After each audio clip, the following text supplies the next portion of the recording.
तर लोकसत्ता पुणे आवृत्तीचे निवासी संपादक मुकुंद संगोराम यांचा देखील किशोरीताईंशी चांगला परिचय होता। त्यांनी सुद्धा एबीपी माझाकडे काय प्रतिक्रिया दिली, काय भावना व्यक्त केल्या, ऐकूया।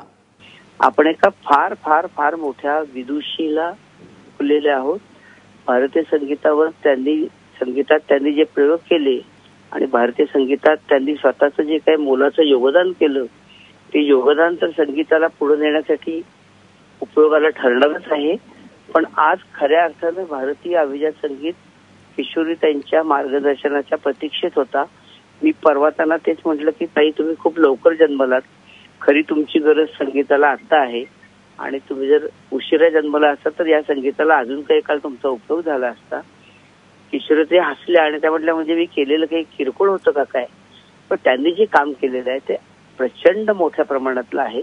स्वरार्थ रमणी हा त्यांचा जो संगीताबद्दलचा ग्रंथ आहे, हा ग्रंथ संगीतावर लिहिलेला मराठीतला नव्हे भारतातला एकमेव पहिला ग्रंथ म्हणता येईल, इतकं त्याचं फार मोठं असं मोल आहे।